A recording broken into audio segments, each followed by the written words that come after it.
Яңа Шишмә районының Акбүре авылы мәдәният йортында бір юлы 2 китапны тәкъдир иттеләр. Мөршидә Җиһан да уртаклашып кайтты.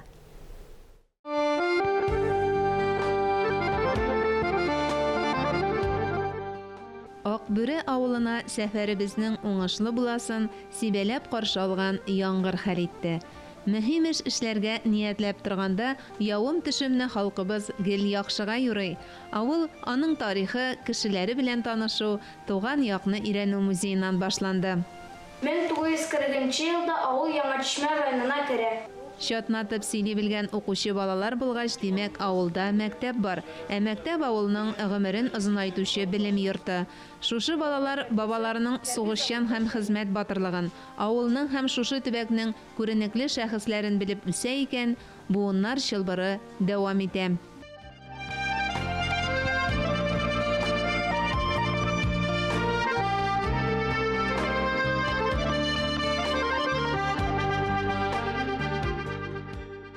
Туган якны өйрәнү музеенда аеруча кадерле истәлекләрнең берсе 1962 елда Заһидә Юнысовага Герой ана исеме бирү таныклыгы. Леонид Брежнев тарафыннан имзаланган дәүләт бүләге аңа 11 малай тәрбияләп үстергән өчен бирелә. 11 малайның берсе Җәүдәт Юнысов «Ияләр ни дияр» китабын язучы. Минем китапта тирәнрәк проблема нигә кеше китә авылдан. Мин аның неен беләм, сәбәбен. Авылда эш булмаганга, юл булмаганга тегесе, ләкин хәзер бит авыл эшле авылларда да бар. Юллы, газлы, электрлы, сулы авылларда бар. Ләкин минем иманым понял. Авылда кеше аның хәле күп кирәкми. Авылны яратып, шунда эшли белгән. Шунда үзенең иң күп файдасын китерә ала торган кешеләргә яшәргә тиеш.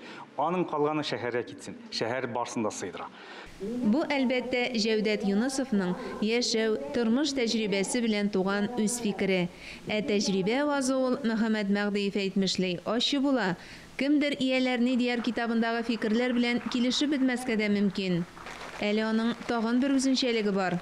1996 елда беренче китабымны чыгардым, бер мишәр, ике мишәр дигән.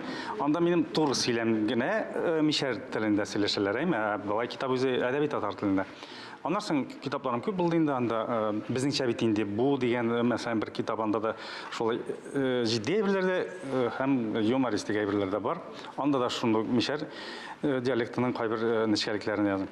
Менә бу китабым инде минем гел үч телдә язып чыкты. Әдәби татар телендә, рус телендә һәм мишәр шивәсендә. Китапның бизәлешендә дә исеме кебек үк мәгънәви тирәнлек чагыла.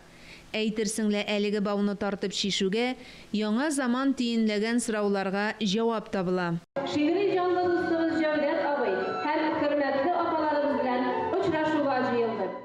Яңа китапларны тәкъдим итү чарасы Акбүре авылының мәдәният йортында үтте. Китаплары басылып чыгу уңаеннан авторларны район җитәкчелеге вәкилләре, сәнгать әһелләре, журналистлар котлады. Мәхәббәткә күктә, җирдә тузан кунмаган. Шагыйрә Таңчулпан да «Ияләр ни дияр» китабын татар әдәбиятында яңалык итеп кабул иткән. Әлеге китапның менә мишәр диалектында язылуын мин чын күңелдән хупладым. Чөнки аны барыбер ул безнең канга сеңгән. Тел бит ул әнинең бишек тибрәтүеннән, әбинең әкият сөйләвеннән. Шул авылдан, шул чишмәләр теле бит ул. Безнең якның теле шулай бит инде. Шуңа күрә яшәсен әзиләр теле.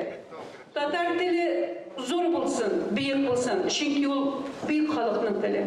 Анда бер сүздә, бер генә диалектта артык булырга тиеш түгел. Без бөтенебез бер. Үткән гомерләрне барлап дип аталган икенче китап авторлары Акбүре авыл апалары Минҗихан Хәерова белән Хәтимә Хыслунлина. Шундый китап дәрәҗәсенә җиткергән кешеләргә миннән бик зур рәхмәт. Безнең хөрмәтләп монда килгәннәрегезгә барыгызга да алланың рәхмәте яусын.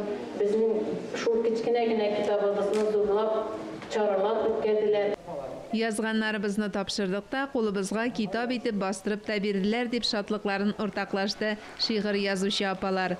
Ә бастырып китереп бирүче авыл җирлеге башлыгы Җәүдәт Җәләлетдинов. Барыбыз да каләм тибрәтә. Ниндидер менә килә дә бер 4 еллык шигырь язучы бар инде ул. Һәрберебез язган аны. Без менә шуларны авылдан эзләп табып, Тукай туган көнендә менә шу мәдәният йортында аларны чыгыш ясатабыз. Алар ялалар инде, ләкин чыгыш ясыйлар үзләре.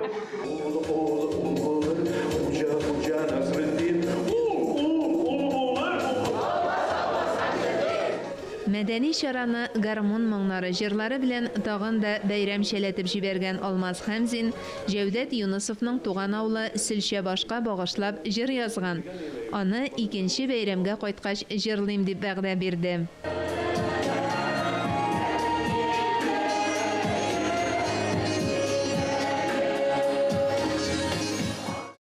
Әнә шулай, бер сулышта үтте дә китте очрашу.